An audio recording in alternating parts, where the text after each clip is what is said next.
सुग्रीव और बाली दोनों ब्रह्मा के औरस पुत्र हैं और ब्रह्मा जी की कृपा बाली पर सदैव बनी रहती है। जब बाली को ब्रह्मा जी से ये वरदान प्राप्त हुआ कि जो भी उससे युद्ध करने उसके सामने आएगा, उसकी आधी ताकत बाली के शरीर में चली जाएगी और इससे बाली हर युद्ध में अजेय रहेगा। बाली को अपने बल पर बड़ा घमंड था। उसका घमंड तब और भी बढ़ गया जब उसने करीब करीब तीनों लोकों पर विजय पाए हुए रावण से युद्ध किया और रावण को अपनी पूंछ से बांधकर 6 महीने तक पूरी दुनिया घूमी। रावण जैसे योद्धा को इस प्रकार हराकर बाली के घमंड की कोई सीमा न रही। अब वो अपने आप को संसार का सबसे बड़ा योद्धा समझने लगा था और यही उसकी सबसे बड़ी भूल हुई।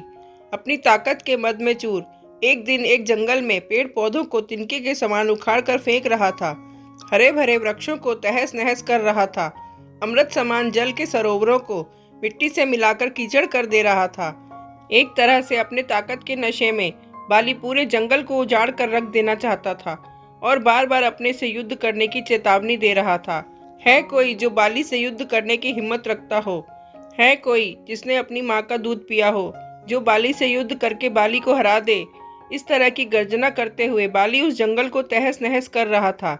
संयोगवश उसी जंगल के बीच में हनुमान जी राम नाम का जाप करते हुए तपस्या में बैठे थे।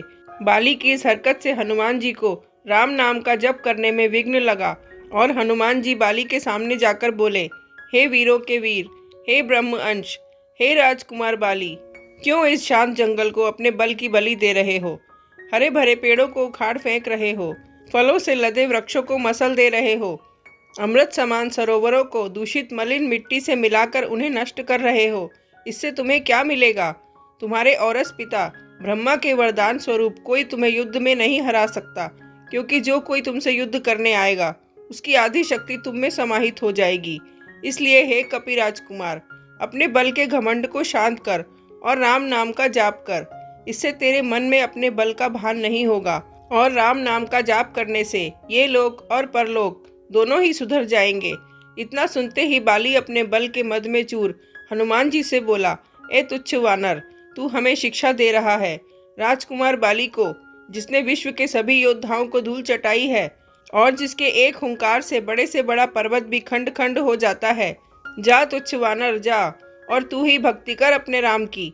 और जिस राम की तू बात कर रहा है वो है कौन? केवल तू ही जानता है राम के बारे में। मैंने आज तक किसी के मुंह से ये नाम नहीं सुना और तू मुझे राम नाम जपने की शिक्षा दे रहा है। हनुमान जी ने कहा, प्रभु श्री राम तीनों लोकों के स्वामी हैं, उनकी महिमा अपरंपार है। ये वो सागर है जिसकी एक बूंद भी जिसे मिले वो भव सागर को पार कर जाए। बाली बोला, इतना ही महान है राम तो बुला जरा, मैं भी तो देखूं कितना बल है उसकी भुजाओं में। बाली को भगवान राम के विरुद्ध ऐसे कटु वचन हनुमान जी को क्रोध दिलाने के लिए पर्याप्त थे। हनुमान जी ने कहा, ए बल के मद में चूर बाली, तू क्या प्रभु राम को युद्ध में हराएगा? पहले उनके इस तुच्छ सेवक को तो युद्ध में हरा के दिखा। बाली बोला, तब ठीक है, कल के कल नगर के बीचों बीच तेरा और मेरा युद्ध होगा। हनुमान जी ने बाली की बात मान ली। बाली ने नगर में जाकर घोषणा करवा दी कि कल नगर के बीच हनुमान और बाली का युद्ध होगा। अगले दिन तय समय पर जब हनुमान जी बाली से युद्ध करने अपने घर से निकलने वाले थे, तभी उनके सामने ब्रह्मा जी प्रकट हुए। हनुमान जी ने ब्रह्मा जी को प्रणाम किया और बोले, हे जगत पिता, आज मुझ जैसे एक वानर के घर आपका पधारने का कारण अवश्य ही कुछ विशेष होगा। ब्रह्मा जी बोले, हे अंजनी सुत, हे शिवांश, हे पवन पुत्र, हे राम भक्त हनुमान, मेरे पुत्र बाली को उसकी उद्दंडता के लिए क्षमा कर दो और युद्ध के लिए ना जाओ। हनुमान जी ने कहा, हे प्रभु, बाली ने मेरे बारे में कहा होता तो मैं उसे क्षमा कर देता, परंतु उसने मेरे आराध्य श्री राम के बारे में कहा है, जिसे मैं सहन नहीं कर सकता। बाली ने मुझे युद्ध के लिए चुनौती दी है, जिसे मुझे स्वीकार करना ही होगा, अन्यथा सारे विश्व में ये बात कही जाएगी कि हनुमान कायर है, जो ललकारने पर युद्ध करने इसलिए नहीं जाता क्योंकि एक बलवान योद्धा उसे ललकार रहा है। तब कुछ सोचकर ब्रह्मा जी ने कहा, ठीक है हनुमान जी, पर आप अपने साथ अपनी समस्त शक्तियों को साथ लेकर ना जाएं, केवल 10वां भाग का बल लेकर जाएं। बाकी बल को योग द्वारा अपने आराध्य के चरणों में रख दें तथा युद्ध से आने के उपरांत फिर से उन्हें ग्रहण कर लें। हनुमान जी ने ब्रह्मा जी का मान रखते हुए वैसे ही किया और बाली से युद्ध करने घर से निकल गए। बाली ने नगर के बीच में एक जगह को अखाड़े में बदल दिया था और हनुमान जी से युद्ध करने को व्याकुल होकर बार बार हनुमान जी को ललकार रहा था। पूरा नगर इस अद्भुत और दो महान योद्धाओं के युद्ध को देखने के लिए जमा था। हनुमान जी जैसे ही युद्ध स्थल पर पहुंचे, बाली ने हनुमान को अखाड़े में आने के लिए ललकारा। ललकार सुनकर जैसे ही हनुमान जी ने एक पांव अखाड़े में रखा, उनकी आदि शक्ति बाली में चली गई। बाली में जैसे ही हनुमान जी की आदि शक्ति समाई, बाली के शरीर में बदलाव आने लगे। उसके शरीर में ताकत का सैलाब आ गया। बाली का शरीर बल के प्रभाव में फूलने लगा। उसका शरीर फटकर खून निकलने लगा। बाली को कुछ समझ नहीं आ रहा था। तभी ब्रह्मा जी बाली के पास प्रकट हुए और बाली को कहा, पुत्र, जितना जल्दी हो सके यहाँ से अति दूर चले जाओ। बाली को इस समय कुछ समझ नहीं आ रहा था। उसने ब्रह्मा जी की बात को सुना और सरपट दौड़ लगा दी। 100 मील से ज्यादा दौड़ने के बाद बाली थककर गिर गया। कुछ देर बाद जब उसे होश आया तो अपने सामने ब्रह्मा जी को देखकर बोला, ये सब क्या है?